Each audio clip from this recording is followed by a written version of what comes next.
Bonjour tout le monde, j'espère que vous allez bien. Bienvenue dans ce webinaire Sociofinancement sur gérer et optimiser la vente de ses contreparties.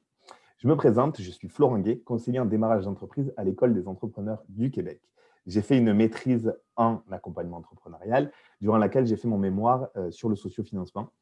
Et puis après, j'ai travaillé un petit peu dans le microcrédit, l'accompagnement des entrepreneurs dans les industries culturelles et créatives. Et ça fait maintenant 2 ans que je suis à l'École des entrepreneurs du Québec et je m'occupe de la mesure STA.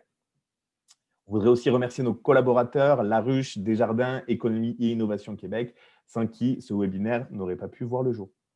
Un petit point maintenant sur notre offre en termes de sociofinancement. On a une série de webinaires qui vous permet vraiment d'approfondir et de maximiser vos chances de réussite.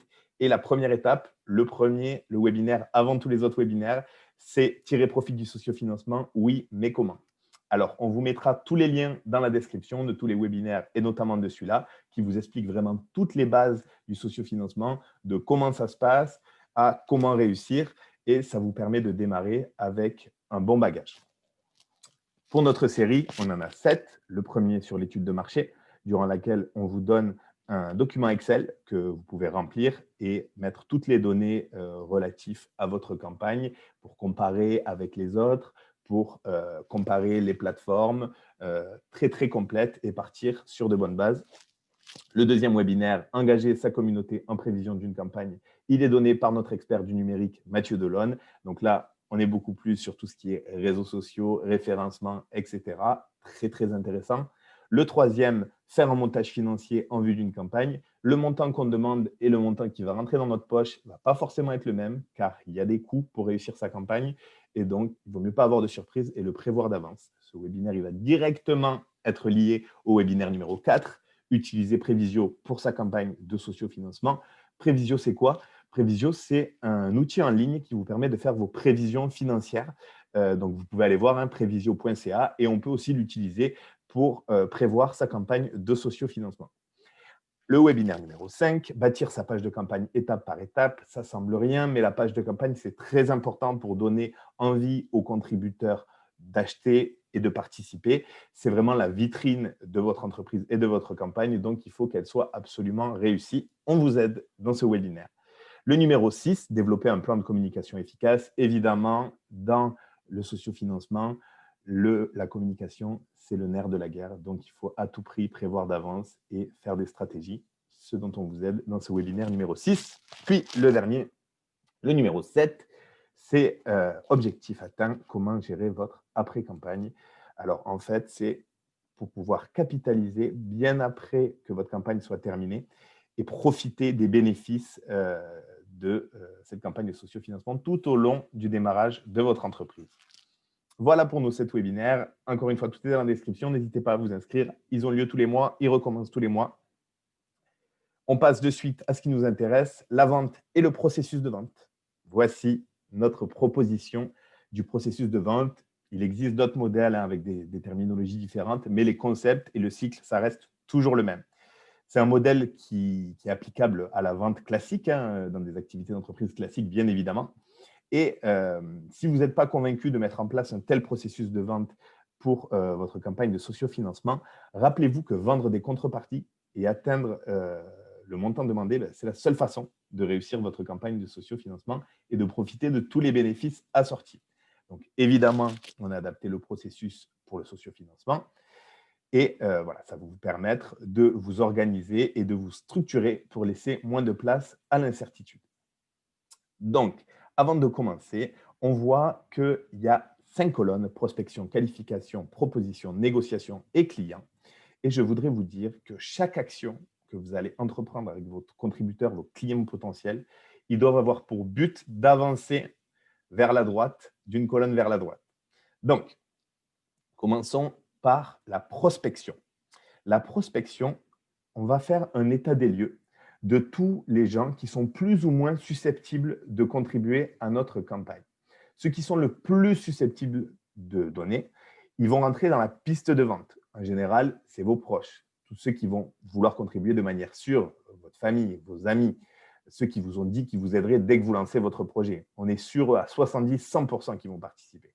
C'est ce qu'on appelle le premier cercle. Ça peut un peu déborder sur le deuxième cercle. Ceux qui sont dans la piste de vente, on est sûr qu'ils vont acheter, on sait pourquoi, donc on peut les passer directement à la colonne proposition. Les autres, les suspects, les personnes que vous connaissez, qui pourraient être intéressées, donc toutes les personnes à qui vous n'avez pas encore parlé de votre projet, mais vous vous dites, ils pourraient être intéressés pour participer. Donc en général, ce sont les amis d'amis ou les amis Facebook. On les met dans la catégorie des suspects. Et eux, ils vont devoir passer à l'étape de qualification. On a également les prospects qui sont encore plus éloignés. Donc, c'est vraiment ceux que vous n'êtes pas sûr qu'ils participent ou alors vous ne les connaissez pas, mais ils pourraient quand même être intéressés. Comment on les trouve, ces gens-là? Par des groupes Facebook, des serveurs Discord, des forums, du réseautage dans les chambres de commerce, etc. On a les prospects, ceux avec qui on entre en contact pour passer à l'étape de qualification, tout comme les suspects. Cette première étape de prospection, elle est précisée dans notre webinaire sur le plan de communication que je vous encourage à suivre si vous voulez rentrer plus dans le détail à ce niveau-là. Maintenant, la qualification. En quoi ça consiste, la qualification? Eh bien, ça consiste à comprendre ces suspects, comprendre ces prospects pour pouvoir leur donner envie de participer à la campagne. Donc, on va faire une recherche et une préparation donc, sur ces contributeurs éloignés pour affiner votre discours et être sûr qu'ils participent. Donc, essayez un maximum de discuter avec eux sur les groupes où vous postez ou alors demander un petit échantillon de gens hors de votre cercle pour voir leur retour. Et le but, c'est de positionner le discours et de vous assurer que lorsque vous solliciterez ce groupe-là ou un contributeur individuellement, hein, vous serez sûr qu'ils seraient intéressés, vous saurez pourquoi ils seront intéressés. Je vous invite à regarder le webinaire « Engager sa communauté » pour pouvoir qualifier un maximum. Le but, c'est que tout le monde rentre dans votre piste de vente et que vous pouviez à tous leur proposer votre campagne et votre contrepartie, vos contreparties.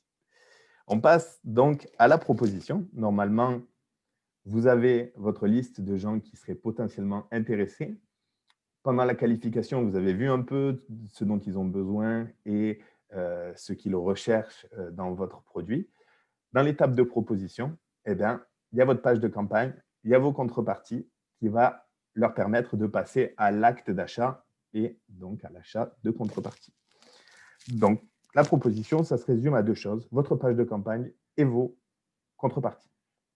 Je vous renvoie à notre webinaire « Établir sa page de campagne ». Il faut que ça réponde et que ça rassure les inquiétudes des contributeurs.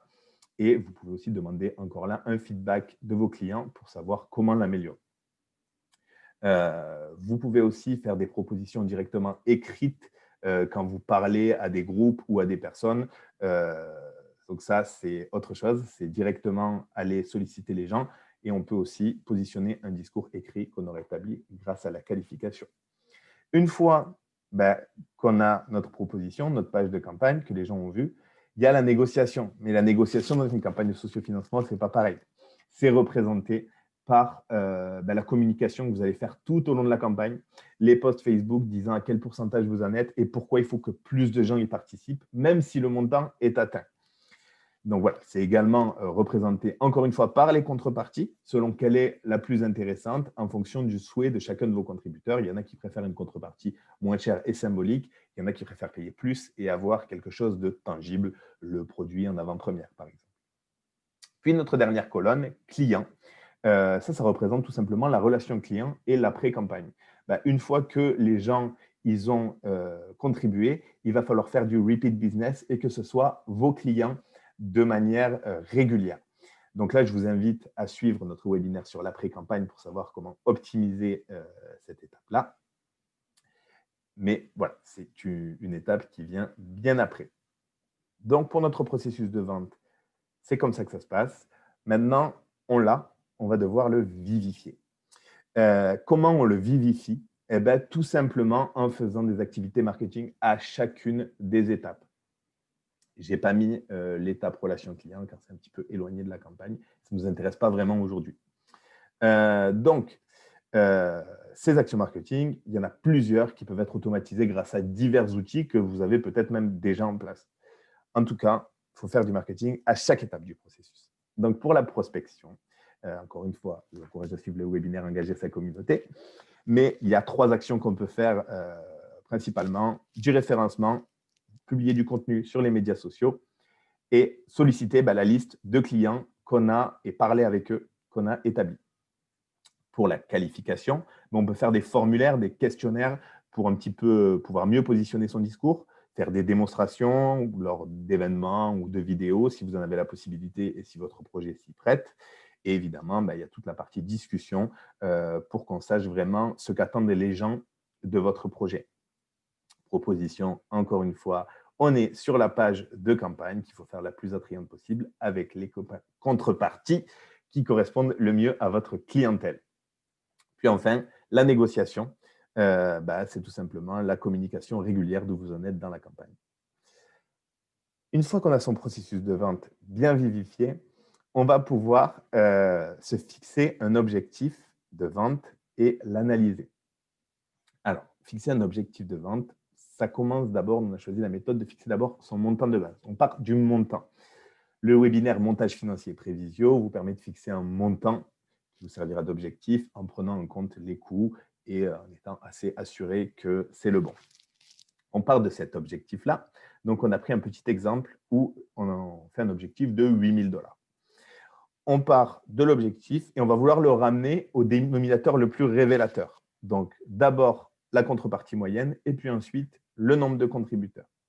Donc, tout simplement, on va diviser notre objectif de vente par notre vente moyenne. Là, j'ai pris 30 $, mais c'est à vous de voir votre vente moyenne selon votre gamme de contrepartie et celle que vous pensez qui va être la plus populaire. Encore une fois, avec l'étude de marché, on peut voir, en se comparant à d'autres campagnes, qu'est-ce que les gens préfèrent selon dans quel secteur vous êtes.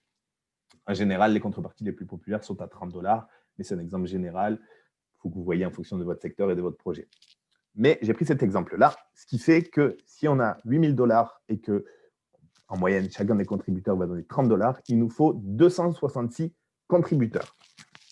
Donc, pour savoir combien de gens j'ai besoin de prospecter, on va diviser par votre taux de conversion.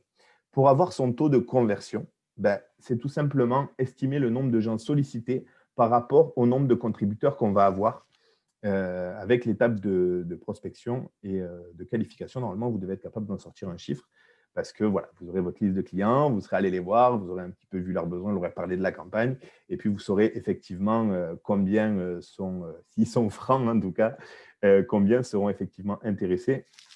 Je suis parti sur un 30%, qui est quand même pas mal, et donc ça fait 886 prospects à avoir. Donc, je vais avoir besoin de prospecter à peu près 900 personnes pour pouvoir atteindre mon objectif de 8 000 $.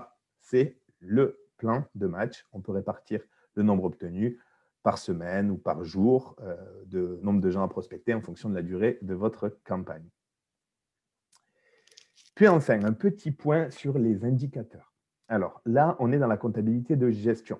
On n'est pas dans la comptabilité financière qui est imposée par les lois, les normes, le gouvernement. On est vraiment dans de la comptabilité qui vous permet de comprendre votre entreprise et de mieux la gérer, en tout cas stratégiquement. Donc, on a choisi 5 indicateurs. Le premier, c'est la marge bénéficiaire brute. Tout simplement, c'est la valeur des ventes et non leur prix qui a un réel impact sur la rentabilité de l'entreprise. On part de là. Donc, quelle valeur à mes ventes? On fait les ventes nettes, on enlève le coût des marchandises vendues et on divise par les ventes nettes. On pourra le voir dans le webinaire Montage financier. Deuxièmement, les ratios de conversion qui doivent être mesurés à chaque étape du processus de vente que je vous ai montré tantôt. Combien vous avez sollicité vont actuellement sur votre page? Combien de gens qui vont sur votre page achètent votre contrepartie? C'est des ratios de conversion qui peuvent être très intéressants à savoir. Troisièmement, la valeur de la vente moyenne. Quelle est la contrepartie que vous allez vendre le plus? On en a déjà parlé. Ça permet la fixation des objectifs de vente. Enfin, le taux de fidélisation. Ça, c'est la clé de la croissance pour faire durer les bénéfices de la campagne bien après la campagne. Il faut savoir combien les gens vont être fidélisés. Et là, il suffit de savoir par rapport aux gens qui ont contribué, combien ont racheté par la suite dans votre entreprise. Et puis, le suivi de l'entonnoir de vente, c'est savoir où en est chaque prospect pour pouvoir atteindre ses objectifs, tout simplement, comme je vous l'expliquais plus tôt. Il y a d'autres taux qu'on peut prendre en compte également, mais si vous avez déjà ces 5-là, c'est très bien. Pour finir, une petite recommandation.